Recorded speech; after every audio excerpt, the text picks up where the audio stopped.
Halo,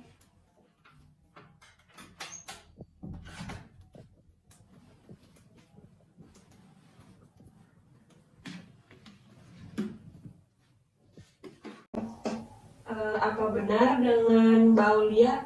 Iya Bu, betul. Mbak Aulia asli Jakarta? Enggak Bu, saya dari Tangerang. Kebetulan saya lagi ngerantau di Jakarta. Di sini tinggalnya sendiri atau ngekos atau sama saudara? Ngekos sih Bu, Ngekosnya sama siapa? Sama temen atau sendiri? sendiri. Kesininya naik kendaraan umum atau naik motor? Tadi sih naik motor Bu. Sendirian? Iya sendirian, tapi biasanya diantar temen sih. Kalau gitu nanti pulang dari sini hati-hati ya, tetap patuhin peraturan lalu lintas yang ada, jangan ngebut-ngebut juga biar selamat sampai tujuan. Iya Bu, Sebelumnya Mbak Aulia lagi sibuk apa? sibuk kuliah Bu. Semester? Semester 8. Berarti lagi sibuk skripsian ya? Iya, Oke, kalau gitu udah pernah ikut konseling sebelumnya? sudah pernah Bu waktu SMA dulu. Oke, berarti udah tahu ya peraturannya. Di sini kita dibatasin oleh waktunya jadi kurang lebih 30 menit. Jadi nanti kalau misalnya dibutuhin konseling lagi, kita diskusiin kapan waktu yang tepat buat ngejalanin konseling itu. Sebelumnya apa kabar Mbak Aulia? Kayaknya lagi ada yang dipikirin ya. Iya Bu, saya lagi kurang fit, saya begadang tiap malam. Kenapa tuh kalau boleh tahu kok begadang tiap malam? Iya Bu, lagi mikirin mantan saya. Kenapa mantan? Emangnya ada apa dengan mantan Mbak Aulia? Gini Bu, saya kan punya mantan. Iya. Kami sudah pacaran 5 tahun. Hubungan kita juga udah direstuin sama orang tua kita. Tapi hubungan kita itu nggak bisa lanjut Bu. Terus putus di tengah jalan. Iya. Oh, jadi selama ini Mbak Aulia begadang hanya untuk memikirkan mantannya? Enggak sih Bu, cuma akhir-akhir ini aja. Waktu itu sih karena aku denger ya Bu dari temen, katanya dia itu udah punya tunangan. Tadinya aku nggak percaya Bu, padahal kita udah berhubungan 5 tahun juga pacarannya. Tapi setelah aku lihat di sosmednya, aku ngeliat sendiri Bu kalau dia itu berdua sama wanita lain dan statusnya pun udah tunangan. Iya, saya mengerti sama paham banget gimana perasaan Mbak Aulia ngeliat kabar itu ya.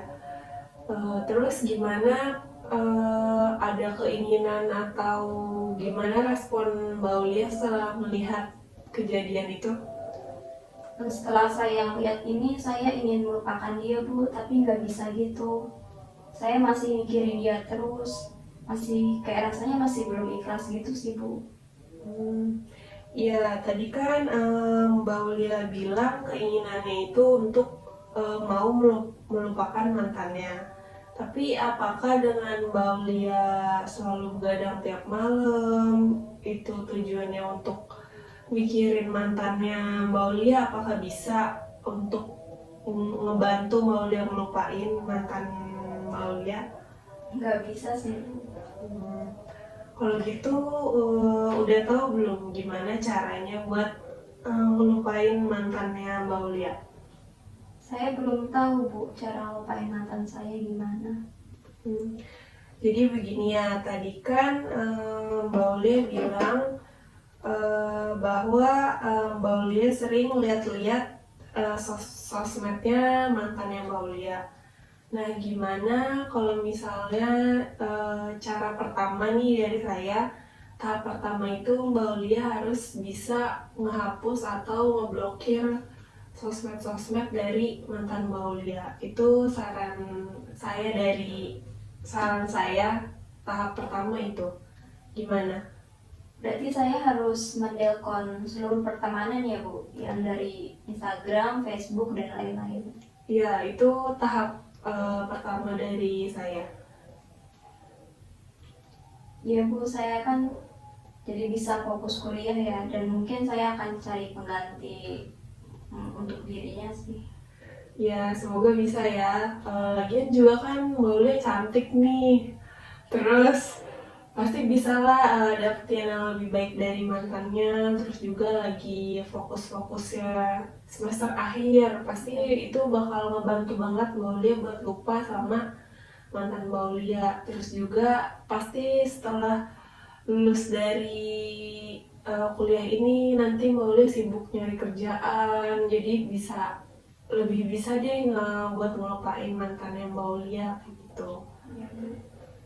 Oke, kalau gitu kan tadi Mbak Ulia bilang mau ngehapus sama ngeblokir sosmednya ya.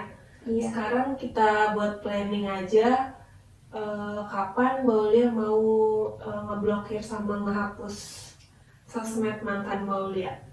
Sekarang bisa Bu. Saya coba buat ngedelkon ya Bu. Iya.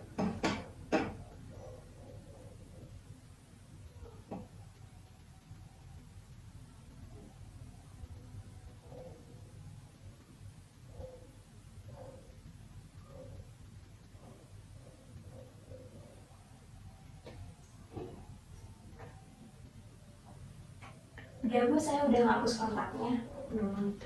Kalau gitu bagus banget ya Mbak Ulia. Mbak Ulia bisa dapatin apa ucapan yang tadi Mbak Ulia bilang. Katanya kan mau ngehapus, terus Mbak Ulia juga bisa dapatin apa yang udah Mbak Ulia ucapin. Setelah konseling ini, apakah Mbak Ulia bisa menyimpulkan sesuatu? Iya Bu, ternyata selama ini saya terlalu larut gitu Bu dalam perasaan sedih yang selalu menunjukkan dia. Harusnya saya bisa bangkit ya Bu dari dulu. Dia aja bisa bahagia, kenapa saya enggak gitu. Iya dong, pastinya Mbak Lia akan mendapatkan laki-laki yang lebih baik lagi. Kalau gitu setelah melakukan konseling ini mungkin gimana perasaannya? Saya merasa lebih tenang sih Bu, lebih lega dan lebih plong aja gitu. Masalahnya juga udah terpecahkan karena konseling dengan Ibu. Saya seneng banget ngedengarnya. Akhirnya Mbak Ulia bisa nyelesain masalahnya sendiri. Terus udah terpecahkan juga karena konseling sama saya ya tadi katanya. Kalau gitu, apakah konseling pada hari ini bisa kita cukupkan? Iya Bu. Terima kasih ya Bu, saya pamit dulu. Ya, sama-sama. Hati-hati ya di jalan. Iya Bu. Permisi Bu. Ya.